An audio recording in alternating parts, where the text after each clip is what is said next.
صباح الفل مساء الفل من اي مكان وفي اي زمان. منورين يا جماعه. القعده النهارده رايقه وفرحانين ومبسوطين، ويا رب دايما كل ايامنا حلوه كده زي ماتش امبارح. مارك حبيب عاملين ايه؟ زي الفل. ايه الاخبار؟ ازيك يا مرضوي؟ ايه شايف وشوشكم مبتسمه؟ لازم. يعني عكس الاحساس اللي انتوا كنتوا حاسينه. مين اللي قال لكم حاسس ان هنكسب يا جدعان وهنصعد؟ انا قلت هنكسب ضربات جزاء، انت قلت هنخسر 2-1. انا قلت هنخسر، ده اللي قال هنخسر. انت قلت هنخسر 3-1. ده اللي قال هنخسر. قال 3-1. وحش السكور ده على الجروب. ده قال هنخسر. ايوه على الجروب. ده قال هنخسر. ما تدخلش الجروب والحلقه ده قال هنخسر. طب بالله أنا ممكن قلت اقول بس هكسب. معلش بالله عليك. قول. التوقعات بتاعته بتاع اللي على الجروب، التوقعات اللي قالهم الاثنين. توقعت مصر هتخسر كام على الجروب؟ 3-1. وتوقعت نيجيريا هتخسر كام على الجروب؟ 3-1. 3-1. التوقعين. لا يا ابني في 2 تانيين جبتهم صح. طيب ماشي. طبعا انا كنت قاعد مع 2 متشائمين طبعا المره اللي فاتت، متشائمين تشاؤم. توقعت لا صح. في فرق بين نتوقع. طب انت توقعت كنت متفائل؟ توقعت ضربات جزاء لا قلت هنوصل اكلح منتخب، يعني اكلح منتخب. بس بصراحه ما كناش اكلح امبارح. لا ما كناش اكلح بصراحه. ايه اللي ما كناش اكلح؟ هنهار اقسم بالله ما كنا اكلح. يا عم لعبنا هجوميا حلو بس لعبنا كنا حلو. كالحين في الدفاع. ماشي لعبنا حلو ايه رايكم تعالوا ندخل على طول على الماتش؟ نبدأ. رايك يا حبيبي؟ بص انا اول حاجه الماتش، اول حاجه انا رده الفعل اللي جت في الماتش او الهجوميا الضغط اللي كنا بنضغطه اتفاجئت منه جدا. يعني الصراحه كنت مبسوط. انا كنت داخل لا الماتش ده مش هنعديه لو حصل ايه 3-1 4-1 ممكن تفتح ولا حاجه.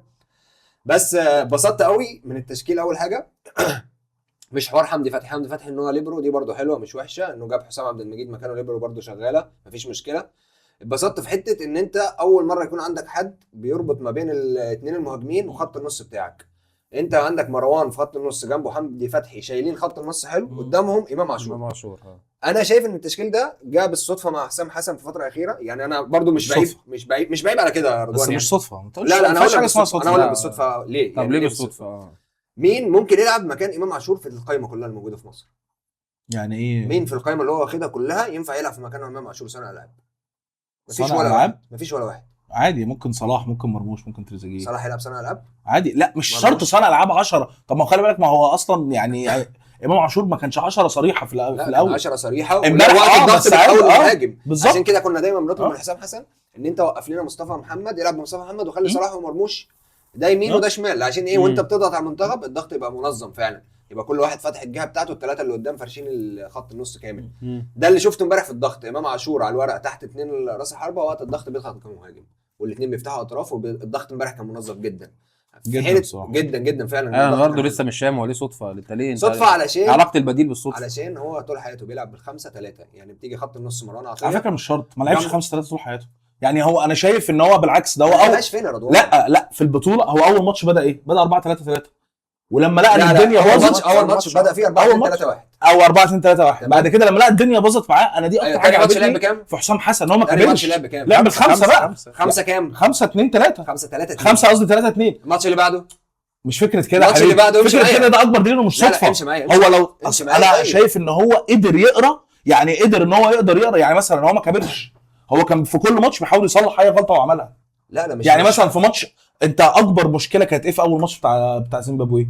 حسام عبد المجيد والمساحه الكبيره كانت بتحصل وياسر ابراهيم راح حلها في ماتش جنوب افريقيا. رضوان بالراحه معلش عشان انت خرجتني من النقطه اللي انا بتكلم فيها. طب لا خلاص ماشي. لا طب كمل. لا كمل الاجابه. المدافعين يعني. طب برضه عايز اعرف بتاع حوار الصوت. ايوه عايز اعرف الصوت. 5 مدافعين دول ما عنديش مشكله فيهم. انا الفكره معايا في ال3 الخط النص. دايما ال3 خط النص مثلث مقلوب. يعني 2 قدام 1 ورا. مروان عطيه جنبه على اليمين احمد سيد زيزو وعلى الشمال تريزيجيه. لعب فيها في الماتش الثاني. الماتش الثالث لما لعبنا بجودنا لعب بنفس الفكره. حتى ابراهيم عادل نزل على الشمال. في الماتش اللي بعده نفس الكلام لما خرج برضو زيزو ولعب ابراهيم عادل قدام بنين لعبوا في نفس الحته. المره دي اول مره يلعب ب2-6 المره دي. ايوه مثلث ده الشكل ده وحش اللي هو 1 هنا و2. الشكل العكس ده احلى. ليه؟ لان انت عملت ربط بقى. فانت عندك في القايمه كلها مين اللعيب اللي ممكن يربط في الخط النص؟ امام عاشور بس. فده اللي بكلم ليه صدفه ان هو ما كانش واخد اكتر من لاعب. يعني انت معتمد 100% ان امام عاشور هيقدم مستوى حلو، سواء مستوى وحش او لا قدر الله حصل له اصابه. انت ما عندكش حد يتحط في البوزيشن ده. او ممكن بقى ساعتها كنت تقلبها بقى راس الحربه لان انت واخد 3 راس حربه. ايوه طب ما كان ممكن فعلا يغير الطريقه عادي. فتبقى راس حربه واثنين امام عاشور يبقى حد تاني خالص. يبقى زيزو مثلا. ما هو زيزو مثلا ما يعملش الحركه دي، محدش ما يعملش. بس قصدي ان هو حتى لو امام مش موجود، ما هو زيزو موجود. حتى لو امام اصلا مش في يعني كان هيلعب بنفس الخطه، قصدي ماركو يوصل كده كان هيلعب بنفس الخطه 5-3-2. لا نفس دي، بس بدل امام عاشور ممكن يلعب بزيزو، ممكن يلعب زيزو ما يلعبش في المكان ده، ولا تريزيجيه يلعب في المكان ده. ما هو الفكره ده زيزو ممكن يلعب، تريزيجيه لا، ولا زيزو ولا تريزيجيه. ده زيزو اللي هو عنده رتم بطيء. بس هو زيزو اصلا طول عمره مع المنتخب بيلعب ايه؟ يمين على اليمين. هو بيلعب مش يمين، لا ما بيلعبش يمين. على اليمين والله. بيلعب خط نص يمين، ما بيلعبش يمين. خط نص صلاح واخد اليمين، خط نص يمين، حنكش خط نص يمين، حنكش في الملعب. خلي بالك هو زيزو برضه في حاجه، هو زيزو احنا اتفاجئنا بمستواه مش احسن حاجه البطوله دي، انما قبل البطوله انت عادي يجي في دماغك. مش بتكلم على بوت مستوى، هو لعيب امكانياته ما تجيبوش صانع العاب. هو من لعيب امكانياته والله ما صانع العاب. هو قاعد على اليمين يرفع يدافع كويس. بس الكلام ده مش في المنتخب. زيزو في المنتخب عامه لكن في المنتخب زيزو مش يمين. لا في المنتخب بيلعب معاه في الثلاثه في خط النص. هو بيبقى 8. هو لا هو هيوصل 8 بيلعب 8 ناحيه اليمين. معنى ان انت عندك 8 ناحيه اليمين، يعني 8 ناحيه اليمين و8 ناحيه الشمال. لكن 8 صالح ناحيه الالعاب اليمين ده هو حر، واخد المنطقه دي كلها. هو الربط بتاعه، هو التمركز بتاعه اللي بيطلعك بالكوره. فدي اول حاجه شفتها. التشكيل شبه تشكيل حسن شحاته، خلاص بقينا نلعب بيه رسمي. هو فاهم، واخد الاسطمبه. التشكيل عاجبني، مش وحش. زي ما قلت لك برضه هو محتاج مهاجم. يعني برضه حته صلاح ومرموش مش دايما بتأدي الواجب بتاعها. يعني أدت الماتش ده، ممكن ماتشات تانية لو الناس مركزه دفاعيا مش هتأدي الواجب منها. فلازم في مهاجم تطلع عليه برضه. امبارح كان امام هو اللي بيطلعك بالهجمه. يعني خط النص الصراحه امبارح شابوه ليهم، كانوا بيطلعوا بالهجمه بطريقه حلوه قوي، وفي ضغط منظم.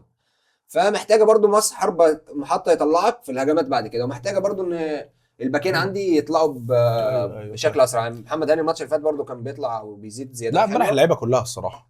اهم حاجه اعترفت بحمدي فتحي لعيب كوره ولا لسه؟ لا حمدي فتحي لا برضه. حرام عليك. لا والله لا. انت ايه رايك؟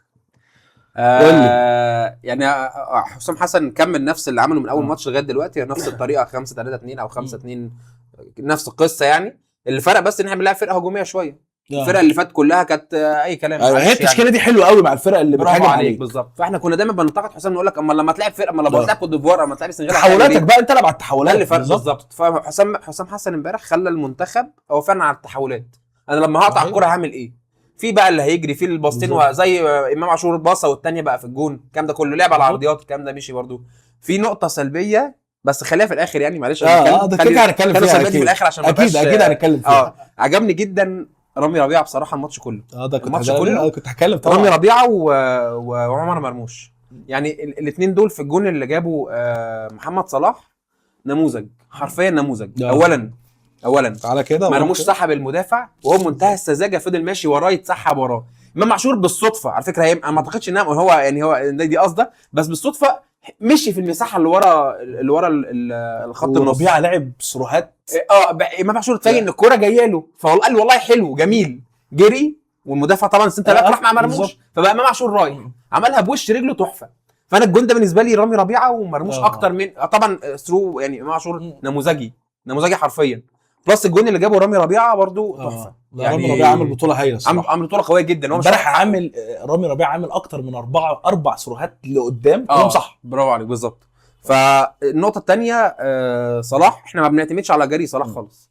يعني احنا البطوله دي مفيش حاجه اسمها جري صلاح وهو هيجري، لا مرموش بقى جري بالظبط، جري مرموش. طب انا صلاح بيعمل ايه؟ صلاح بيوزع، يعني حاجه مش واخدين عليه فيها. بيفنش طبعا 100% طبعا بيفنش. بس قصدي صلاح دوره لغايه دلوقتي في البطوله مش ان هو انا هجريه وانت اجري واحد لواحد وعدي، هو ما بقاش يعرف يعمل دي او مش يعني. بس هو شاغل العين يعني. طبعا اسم على الاقل يعني يهد ساحب معاه حد. ايوه. والجول اللي جابه يا جدعان جول صلاح برضو ذكي قوي، ان هو ما جريش على الكوره، هو فضل فضل محجز حطها بالشمال بالظبط بوش رجله، مش حطها باليمين عكس، حطها بالشمال وده اصعب وش الرجل بالظبط. افتكروا قوي يعني. اي حد غير صلاح هيجري على الكوره، اي حد صلاح هيجري على الكوره، فالمدافع هو بتطلع المدافع من الكوره من الهجمه. فانا بقى دور صلاح هنا انا عاجبني ان هو بقى هو اللي يحرك، سواء في كوره لعبها شوط تاني لف ولعبها الفتوح، جرى فتوح بقى الناحيه الثانيه. الكره اللي عملها هو جرى فتوح وجرى محمد هاني، الكره بتاعت محمد هاني لعبها 1 2 لمحمد هاني شاطها ومرموش فاهم. هو عارف يجري الاثنين دول، عارف يجري محمد هاني وفتوح، بس الاثنين يعني مش امكانيات مش ارنولد وروبرتسون مثلا فاهم. فالدنيا بس لا هو عارف يجري، يعني عارف يجري اللعيبه على الاقل. ما كناش معتمدين على امام عاشور 100% او بشكل كبير، لكن صلاح كان بيعمل الدور ده بصراحه. فرامي ربيعه تحفه. طبعا الثلاث باكات انا مقتنع بيها، حركه ان انا سحبت حمدي فتحي من السنتر باكات دي حركه ذكيه حلوه جدا، مش حركه صدفه جدا. يعني. انا شايف دي حركه مقصود ان هو يلعب بثلاث سنتر باكات، لان هم كوت ديفوار طوال جدا يعني لعيبه ما شاء الله عليها بالظبط اطوال وايه، وكان بيتلعب علينا برضه في الاخر. بس خد بالك هو سحبه برضه عشان خط النص، عشان يحطه جنب مروان، عشان يقفل على اسمه ايه ده، ممكن. عماد ديايلو. ممكن، بس الاساسي ايه؟ عادي كان لازم يتقفل عليه. ايوه حمدي فتحي لو كان لعب ارتكاز ما كناش هنطلع بنفس النتيجه دي. ليه؟ لان هم اصلا كل كورهم عرضيات، بالظبط فاهم؟ فكان مش- لازم حد طويل من الاخر يعني. أيوة. كان لازم حد طويل قوي في مع كوت ديفوار.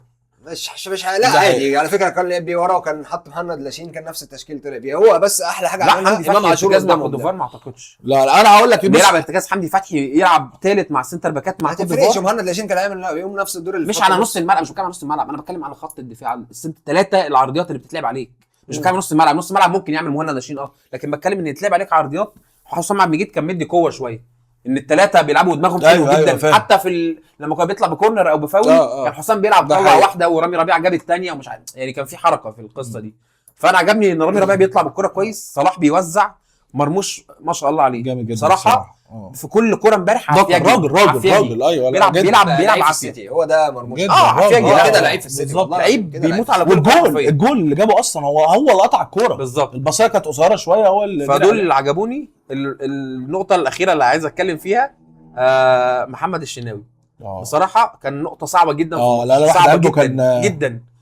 اول كوره مبدئيا الكوره الجون الثاني بتاع الكورنر ده، او خلينا في الجون الاولاني. ايوه ثابته، ايوه كوره ثابته، الموضوع مرعب. الكوره الاولانيه اولا انا هحمل الغلط مش محمد الشناوي فقط، انا هحمله حمدي فتحي، لان حمدي فتحي انت بتاخد القريبه، انت مش طويل ما ينفعش يسبقك بالظبط. الواد سبقك اتلعبت عدت كل اللي ورا بقى، لان هي اتلمست غيرت اتجاهها خلاص. ده حقيقي. فحمدي فتحي رقم واحد دي عدت منك، رقم اثنين الشناوي الكوره مش بعيده عنك خالص، الكوره قريبه جدا، فاهم يعني. انا بالظبط يعني انا ممكن ما الومش قوي فتوح، لان الكوره كده كانت لا كده فتوح اي حد مكانه وكانت سريعه جدا، فانا مش هلوم فتوح قوي على الكوره دي. لا بس بص انا اللي ضايقني في فتوح برضو يعني ممكن يشيلها برجله بس صعبه. لا يا عم الكوره تحت، عايز يجيبها تحت، الكوره تحت برجله. هو ما كانش كده، كان لازم برجله بس برضه ما تقدرش تلومه، الكوره جايه بسرعه هو المفروض الشناوي اللي ياخدها. الف ب كوره، هي الكوره تحت انزل لها دي بدماغي يعني. هو ده برشام، هو ده مش لعب يعني بجد والله. ايوه ماشي بس برجلي الكوره من اولها لو ما جاتش برجلي مش هلومك، بس انت ليه لازم بدماغك؟ ايوه هي غلطه اكيد يعني. ايوه صح الكوره تحت فعلا. انت ليه لازم بدماغك يعني؟ اصلا مين وصل لك الفكره دي؟ ايوه لو ما جبتهاش برجلك مش هلومك. احنا اي كوره ثابته الشناوي الخطوه اللي كل مره بس هي ياخدها ويرجع غلطه الثاني بقى الجون دي بقى طبعا احنا عايشينها مع الاهلي من زمان. هو كارثة.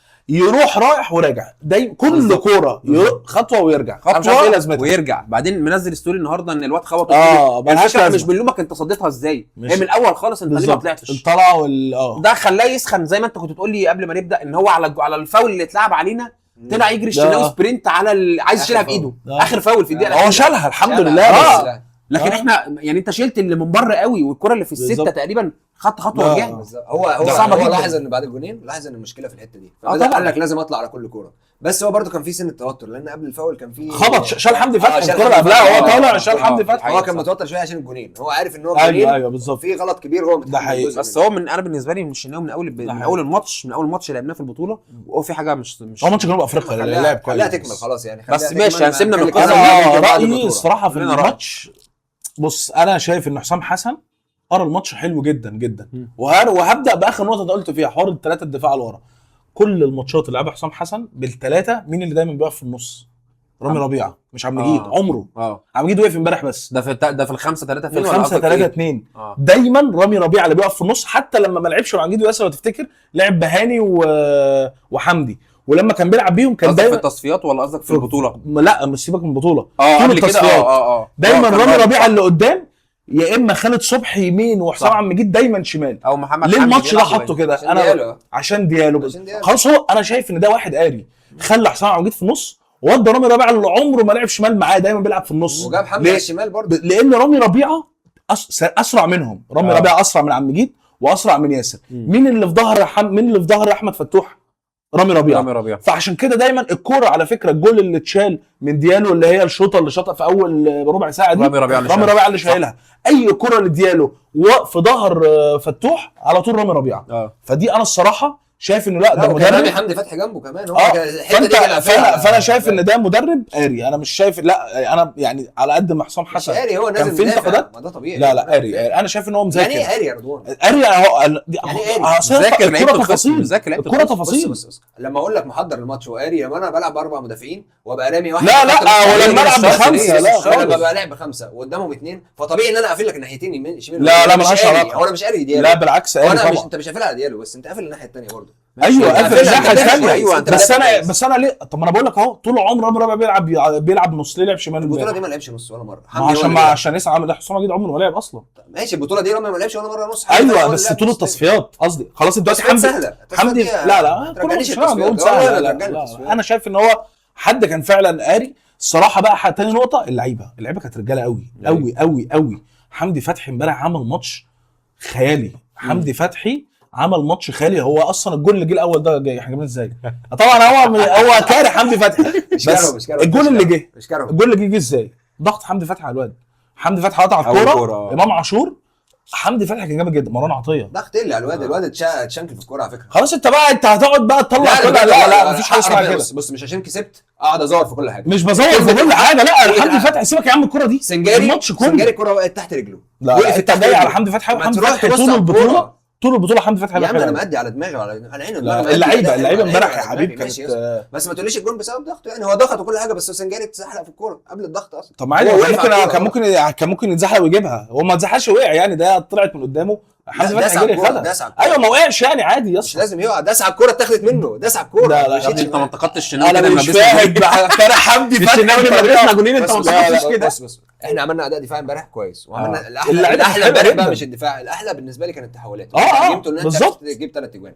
مش معنى كده ان انا ارفع زياده عن اللزوم، ومش معنى كده نرفع ان انا كل حاجه في الملعب هقول عليها حلوه 100%. طب ما انا حسب الكلام بس مين قال طبعا ندي الواحد حقه. الواحد انا حسام حسن بالعكس. انا حسام حسن بقى في النقطه دي عشان لما يجي انتقاد عليه وانت تيجي تقول لي حسام حسن بالعكس. انا شايف ان هو مش هيكمل بس في افريقيا، هو يكمل معانا في كاس العالم حتى لو خرجنا الماتش اللي فات، حتى لو كنا خرجنا الماتش ده، لان انا عايز استقرار في المنتخب. وانا مقتنع بحته ايه المنتخب بس لا حتى لو مش قوي تدريبيا. احنا مش ده احنا يعني على فكره هو وقت الماتش بس. احنا طول عمرنا بننتقد حسام حسن بس وقت الماتش ده انا شايف نديله حقه. سيبنا اكمل بس انا شايف ان المنتخب حتى لو كده الوطني مفيد جدا، وحتى لو هو برده مش قوي جدا تدريبيا بس هو لازم يجيب جهاز بالنسبه له حلو في التدريب ويساعده كتير. ليه؟ لان الوطن اهم حاجه عنده حته ايه؟ الروح، ان انت تشحن اللعيبه وتنزلهم الماتش ده بروح. هو عنده الحته دي. بس هو امبارح مش روح بس. امبارح في كوره، في خطه، في اسلوب لعب. هو في طلب كوره حلو. في طلب. طب ما هو ده ايه؟ ما هو ده مش روح. انت اقول لك على حاجه. ما دي مش روح بس. هتكسب كوت ديفوار 3 صدفه. ودي بطل القاره. مش هتكسب كوت ديفوار. دي بطل القاره اللي كسب. انت ممكن تكون بتدافع بس انت ما بتهاجمش في الاخر. فانت الماتش بالنسبه لك يخلص ضربات جزاء وخلص عادي. لا بس لما انت بتدافع كويس وفي الاخر عارف تجيب. بص لو جينا بصينا على الماتش اللي فات، انت نازل ب5 مدافعين وقدامهم 2 وقدامهم امام عاشور، يعني في 7 لعيبه بخصال دفاعيه تمام. ورغم ده كله دخل فيك جونين. نيجي نبص بقى على الجون اللي انت جبتها. انت في جونين اصلا غلطتين من سنجاري، يعني في جونين الكوره اللي تشنكل فيها وقعت منه فجت مرتده ورجع المدافع عنده غلط. طب بص انت برضو انت بتقول غلطه. طب انت ليه ما تقولش ضغط؟ ايوه لا يعني انت هتقول غلطه انا هقول لك ضغط. انا هقول لك ليه؟ لان الكوره ما اتاخدتش من ضغط. يعني الكوره اتاخدت بعد ما هو داس عليه. لا عادي ضغط. ما انا مالهاش علاقه بقى. انا لو بلعب ب7 وراكن 7 ورا يبقى الكوره في نص الملعب دي ما تهمنيش بالظبط. ما انت حلاوتك ان انت كنت بتضغط امبارح ما عنديش مشكله. انا مش بدافع الماتش كله بالظبط.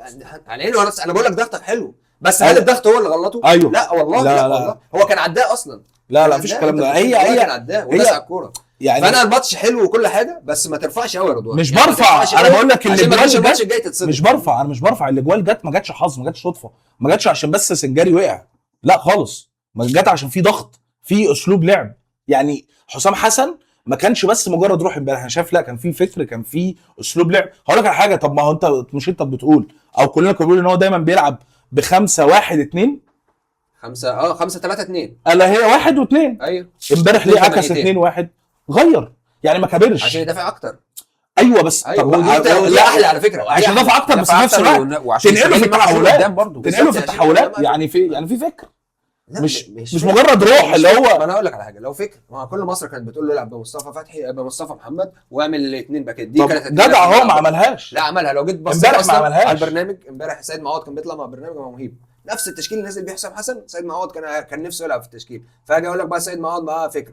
بركات قال نفس التشكيل. ماليش دعوه بالكلام. انا دعوه بس ميدو قال نفس التشكيل. لا ماليش دعوه. الناس كلها توقعت التشكيل واحد. لا فهمت سيبك بقى؟ من- لا، فكرة لا، الوظيفة، أنت الوظائف، فكره الوظائف. الملعب في الوظائف، الفكره في التوظيف اللعيبه. لا سيبك من المدرب التوظيف في بس. الملعب لما بيتزنق بيبان فكره. انت عارف هو امبارح اكبر ما دليل اتزنقش، واحنا من اول دقيقه جايبين جون، فاحنا امبارح الحمد لله ان يا التشكيله حبيبي. ماشية لا معانا هو كويس. عارف اكبر واللعيبة دليل اتلعبت كمان كويس. محمد حمدي وفتوح مش ورا. محمد حمدي وفتوح بيضغطوا من النص. دي حقيقه فعلا. صح. دي اجمد حاجه. انا انت عمرك ما متخيل ان انا محمد هاني قصدك. محمد هاني وفتوح بيضغطوا من النص. هاني بيضغط من قدام، فانت هم مش عارفين يطلعوا بالكره اصلا. حقيقي. ده برضو ده برضو اسلوب حافظينه. هو الماتشات اللي ماشي، فاتت ما كانوش بيعملوا هو كده. طبق ال 3-5-2 زي حسن شحاته بالملي، طبقها امبارح من جوهري هو اصلا اللي عملها. بس انا قصدي هو انه طبقهم بالملي بضغطها بكل حاجه. بس انا مش عايز مش عايز اضيع كل المجهود ده واقول صدفه وروح لا بس. بالعكس صدفه وروح. لا حسام حسن يعني يستاهل كل تقدير مننا وكل حاجه في الماتش. بس انا ما حاسس. ولو الماتش الجاي خسرنا عادي هننتقد، ده طبيعي. بص يا حبيبي، فرق من حاجه، احنا بنتكلم على ماتش، مش بتكلم على طول البطوله هو بيعمل ايه. انا طول البطوله بنتقد حسام حسن على الطريقه دي، وان احنا بنحلم على منتخبات مالهاش لازمه وبنلعب بخمسه والكلام ده كله. بس انت اول مره تغير لي الطريقه زي ما انا عايز، اول مره تلعب زي ما الناس يعني ايه زي ما انا عايز؟ ما فيش حاجه زي ما احنا. هو لا مين قال لك ان الجمهور عايز كده؟ مين قال لك انا مش عايز مصطفى محمد ولا تريزيجيه الناحيه الثانيه ولا مش عارف بالظبط. انا مش عايز كده. مين قال لك ان انا عايز كده؟ مين قال لك ان الجمهور عايز 3 بس مهاجمين و7 مدافعين؟ لا احنا مش عايزين كده. انا بالنسبه زي لي ما انا عايز يعني الجمهور كله تقبل حته ايه، ان انت دام بتدافع بخمسه ماشي، بس ما الثلاثه بتوع خط النص دول لا بيودوا ولا بيجيبوا، شغل زيزو على اليمين وتريزيجيه على الشمال طب ما هو غير امبارح اهو صلح. ما اول مره يعملها، دي حاجه دي حلوه. حاجة حلوة. انا مبسوط منه. ايوه، ما احنا هو ده اللي احنا بنقوله، ان هو يعني ما كبرش، هو شاف ايه الصح واشتغل عليه. انا ما عنديش مشكله مع حسام يا جدعان، بس. ما عنديش مشكله مع لا، حسام. احنا أنا الرفعه الزياده عن اللزوم هي مش اللي- الرفعه، بالعكس. اللي الاجوال انا شايف الاجوال ما جاتش صدفه على قد ما جت لا جول ضغط، جول اللي هو قال عليه مرموش تعالى كده اعمل سوي. طبعا طبعا. لا في انا شايف دي حاجه. وعلى فكره ممكن تلاقي لعيبه كوت ديفوار ما كانتش متوقعه. باين قوي ان انت مصر هتضغطك من خط النص، باين قوي انهم مرعوبين كده. بس ان انت هو احنا كنا متوقعين ان مصر تدخل في خط النص. انت دايما متوقع ان مصر هتقابل من تحت. مصر قابلت من عند خط النص. دي حقيقه فعلا. دي الصراحه يعني بدليل ان في الدقيقه الثالثه حمدي فتحي عند الثمانيه عندهم. يعني انت اصلا حمدي فتحي مكانه فين؟ يعني انا الماتش كله بصراحه، انا الماتش كله انا لا شفت كوره مثلا في العارضه كنت بورا ولا انفراد. مفيش. لا ولا 1-1 يعني ديانو مثلا ما راحش 1-1 عمرها ما حصل. بالظبط. والناحيه الثانيه برضو ديامو ديدا ولا مش عارف ما راحش 1 فاهم يعني. حاسس ان في بالظبط مستحيل، مش عشان الخطه خمسه بس، ومش كمان عشان احنا بنتقفل. اصل خلي بالك، ما هو اصلا مش عشان خمسه. طب ما احنا بنين كان بيتهاجم علينا جنوب افريقيا. هو في امبارح كوره اتلعبت يا حبيبي. انت بقى شايف الخمسه قدامهم 2-7 طبيعي ان انت مش هتلاقي الكوره من العمق. كنت فار بتلعب من على العمق. طب ما هو انت بتلعب من الاطراف لقيتها متقفله برضه. انت مقفل كل حاجه امبارح، انت دفاعيا مقفله كتشكيل حلو، بس انت تقدر تعمل ماتش زي اللي نيجيريا عملته قدام الجزائر. لا ما انت اللي هو انا بقى بخليك لا انت بقى بص نيجيريا والجزائر انت عايز تقول لي 5-3-2 مالهاش ثغره؟ اكيد ليها ثغره. ليها ثغره. مين اللي يحلها؟ ليها ثغرات. مين اللي يحلها؟ مين المنتخب اللي يحلها؟ المتضايق. لا، من المنتخب اللي يعرف يحلها اللي بيلعب كوره. لا انت ما كنتش تعرف. انت عشان شفت امبارح نيجيريا. كده. انت قبل ما تشوف ماتش نيجيريا هتقول ان كوت ديفوار، قبل ما تشوف الماتشين بتوع امبارح طبعا هتقول ان كوت ديفوار كوت ديفوار قويه مش قويه، ما جابت فيه جونين. ايوه ماشي، بس انت التشكيله نجحت قدامهم في ظل التشكيل ده كله. لا ما تقارنش نيجيريا لان الجزائر تجيب يا عم انت معاك راموس وبيكيه ما تجيب مين؟ ما ده انا كنت بقول. وبعدين خلي بالك الجولين لا ما رفعوش السما بقى. لا والجولين على فكره ادوا كويس امبارح ولا لا؟ سؤال. التشكيل ادت كويس. خط الدفاع ادى كويس ولا لا؟ التشكيل ادى كويس. دخل فيه جونين. بكام خط الدفاع؟ ايه؟ ما اعتبرش ادى كويس. دخل فيه جونين وانت بتدافع. لا انت يعني انت دافع بسبعه دي والله العظيم. ماشي الجونين غلطات على فكره. الجونين مش تمركزات يعني. الجونين غلطات بالظبط. مش جول ملعوب، مش جول. الجول ثانيه. الجون الثاني وانت لما جيت قلت لهم الجونين غلطات قال لي لا ده ضغط. ثواني احنا بنطبل نفسنا. الجون الكورنر ده غلطه مين؟ الكورنر ايه؟ الكورنر بتاع الشناوي. غلطه الشناوي 100%. اول حاجه حمدي فتحي اتاخدت من قدامه. مش الثاني، مش الاولاني، الجون الثاني كورنر اتلعب الشناوي ودخل رجع وطلع ثاني. ايوه دي غلطه عشان حارس مرمى 100%. ما طلعش بدري. الجون الاولاني احنا جايبينه في نفسنا. ما طلعش بقى. بس غير الشناوي برضه. حمدي فتحي. لا الجون الثاني الثاني حمدي فتحي برضه. يا عم الشناوي 100% قبل حمدي فتحي. ايوه انا بقول لك الشناوي غلط في الاول، بعد كده رجع شغل. حمدي فتحي اتاخدت من قدامه وواحد وراه، اما مدد رجله واخدها من قدامه. انت فين قبل الكلام من اول الهدف؟ صح ولا لا؟ انت بتلف كل ده عشان تقول اول الغلطه من اول شناوي 100%. اطلع شيل على طول زي ما طلع في اخر الماتش عشان ما بيطلعش. فانت جون جايبه في نفسك وجون الشناوي. انت ما كانش عندك. وبعدين ما تقارنش. انت لو جيت بصيت على نفس الفكره، ما انت جونك جايبه كورنر. احنا الضربات الثابته ماشيه معانا، والجون الاول غلطه المدافع لو مش انها كده يعني ماشي. انت مشكله ما كنتش جامد قوي هجوميا برضه. طب ما مين قال لك ان انا جامد قوي هجوميا؟ هو انا رحت ايه؟ انا اصلا الشوط الثاني شايف كوره واحده تقريبا. ما بالظبط كده انت برضو اسمها دفعت بسبعه ودخل فيك جونين. هتقول لي ايه هي مسؤوليه كامله؟ انت بواحد بتدافع هي ماشي، ما هي كده كده غلطات. طبعا عمرها كانت سلبيه كبيره ايوه قوي. ما هي غلطات. طب ايه المشكله في كده؟ انت يعني هو اي فريق بيلعب 7 لعيبه بسبع مدافعين مش هيخش فيه ولا جون؟ لو دخل يبقى هم مقصرين، ما عملوا اللي عليهم. يعني في لعيبه منهم اتمرقعش. يعني بالنسبه لي فتوح شويتين اتمرقع، بس لا يعني سد في حاجات كتير، فاهم؟ هم الرجاله ادت امبارح ومبروك المكسب وربنا يستر. خلينا نتكلم عن الماتش اللي جاي علشان تعالى نخش طبعا السنغال. نخش على لأن إحنا السنغال إيه، في قفلنا السريع في كده. احنا اصلا يعني ايه. طيب تتوقع ايه السنغال؟ ماتش السنغال اولا نحط التشكيل كده اللي ممكن نبدا بيه السنغال. انا لا عايز ابدا بنفس التشكيل بالظبط. هم نفس التشكيل، مش عايز اغير لاعب. هم نفس هم بالظبط. ماشي. ده انا نفسي يعني. طب تتوقع ايه؟ متوقع ان شاء الله هنكسب. كام؟ قول سكور. 2-1 ان شاء الله برضو. طب انت يا حبيب؟ التشكيل بص انا عايزه يبدا هو برضو نفس ماشي. التشكيل مفيش اي اختلاف متفقين عليه. عليها كلنا لو برضو هيشيل نفس حسام الكلام. عبد المجيد ويرجع حمدي فتحي ويجيب مهند لاشين كتجربه برضو مش عايزه يجرب، مش عايزه يعمل كده، بس دي برضو بالنسبه لي هتمشي كويس مفيش مشكله فيها. لان حمدي برضو ما كانش كارثه ورا، كان مادي ورا جدا. الحاجه بقى المختلفه اللي عايز انبه عليها منتخب مصر، الحاجه المختلفه عند السنغال بعيدا عن كوتيفوار منتخب ساذج مهما كان لعيب، هو منتخب ساذج تكتيكيا، فاهم؟ يعني مستعجل، هو داخل الماتش شايف ان انا لعبي احسن من المنتخب فانا كده كده ههاجم عليه. السنغال مختلف تماما. السنغال لما انت لعبته قبل كده في الصعود لكاس العالم او في الفاينل، السنغال قعد معاك لحد اخر الماتش ووصل معاك لضربات الجزاء وهو عارف ان هو اقوى منك. اقوى منتخب في افريقيا. هو عارف ان هو عناصريا اقوى منك، ان هو لو جالك في ماتش عادي بره بطوله ممكن يديك 2-3 عادي لو هو بيلعب معاك ودي مرتاح. فهو في ماتش زي ده ما بيرسكش، كواليتي اعلى بكتير كمان. وتفكيريا وتكتيكيا احسن. يعني السنغال امبارح بكره او في الماتش الجاي مش هتلاقيها مستعجله انها تجيب الجون، هتلاقيها بالعكس انت بتدافع، انا برضو بلعب بهدوء. ايوه اللي هو بهاجم الهجمات اللي هو برفع من بعيد، حاجات جون جت، الرفعه ما جاتش رجعت لي تاني، اهم حاجه استرد الكوره ما اخسرش الكوره ولا يحصل عليها مرتدات. فمش هتلاقيه بالسذاجه اللي كانت كوتيفوار بتعملها امبارح. ده حقيقي صح. لان كوتيفوار امبارح كانت خسرانه 2-1، كان ممكن تنزل الشوط الثاني بشكل متوازن اكتر لو كانت عايزه تلعب كوره، لكن كون ان انا انزل والبس جون في اول الشوط الثاني ده فده برضو بالنسبه لي انا منتخب ساذج جدا. فالسذاجه دي مش موجوده عند السنغال. بس ان شاء الله يا رب نكسب. مش عايز ادي توقع هيبقى وحش لان برضه متوقع السنغال للاسف، لان الشغل بقى العقده وشغل بتاع ده بس ده المفروض للعيبه وتار انت تنزل بكره. ده حقيقي. يعني انت متوقع السنغال كام؟ مش 2-1 1-0 ضربات جزاء. بس ضربات جزاء المره دي المفروض احنا نكسب. يعني لو وصلت ضربات جزاء المره دي احنا نكسب. لا معانا بوفون واقف في الجول. احنا لسه قاطعين فروته دلوقتي.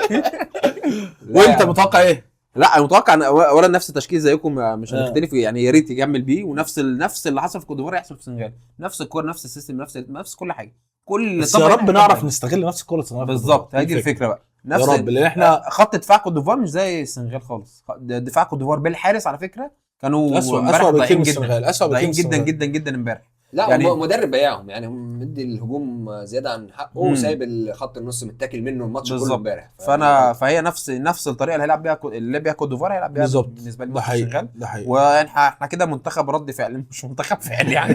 ما ايوه طب ما هو على قد امكانياتك كده. الخطه دي انت رد فعل وتحولات بالظبط. فانت على قد امكانياتك او ما اعرفش دي يمكن في احسن ما اعرفش يعني. لا انا ان شاء الله واثق في اللعيبه، لعيبتنا رجاله بنفس اللي انا شفته امبارح. اللعيبه رجاله قوي، كانوا جامدين قوي. طيب قبل ما نقفل هسالكم سؤالين صراع. هتقول لي كل واحد هيقول لي افضل لعيب من اول ماتش لغايه ماتش كوت ديفوار، واسوأ لعيب من اول ماتش لغايه ماتش كوت ديفوار. ماشي بلاش الاسوأ، نخليها بعد البطوله. خلينا ندي خلينا في الافضل. خلينا مثلا افضل 3 لعيبه. لا 3 كتير. لا افضل لاعب انا كده هقول. لا انا هقول واحد عادي. افضل 2 ولا 1؟ افضل 2. افضل 2 كده ياسر ابراهيم 100%. ياسر ابراهيم طبعا ياسر ابراهيم، وفي لعيبه كتير قوي الصراحه لعبت حلو طول البطوله يعني. ياسر ابراهيم، مروان عطيه. قول لي. مروان عطيه ماشي رقم 1 بالنسبه لي، وده لعيب برضو عشان نديله حقه بزياده. مروان عطيه الكواليتي بتاعته مختلفه قوي عن الكواليتي اللي موجوده في مصر تماما، وبعده يجي امام عاشور، يعني الاثنين دول مختلفين عن اي لعيب محلي. ماشي بالنسبه لي جدا 100% فاهم، وفرقه جدا. ومروان عطيه الله اكبر عليه من ايام كاس العالم انديه برضو. هو لا مش طبيعي، جامد جدا الصراحه، جامد جدا. مروان عطيه رقم 1. رقم 2 الصراحه عايز اديها لمرموش، بس هو مرموش في البدايه، بس هو مرموش الصراحه. انت ازاي ما انا ليه مش هقول مرموش ده كده مستني منه كده. مرموش بيلعب في انا مستني منه يبقى احسن لاعب فهو ما فاجئنيش. اصل ده مرموش، فانا مش مستني كده مش كده طبعا بنقيمه، انا ما هو- اقدرش العب من غير مرموش. لا انا هقول مرموش برضه بس وهقول أنا- مروان عطيه، بس انا كنت ادخل رامي ربيعه معايا بصراحه. بس آه، انا هقول رامي الصراحه في ربيعة. كذا واحد في كده قلت لك رامي حمد. ربيعه الاسوأ دي خليها حمدي بعد فتحي. البطولة. رامي ربيعه حمدي فتحي الاسوأ دي كتير. خليها بعد البطوله.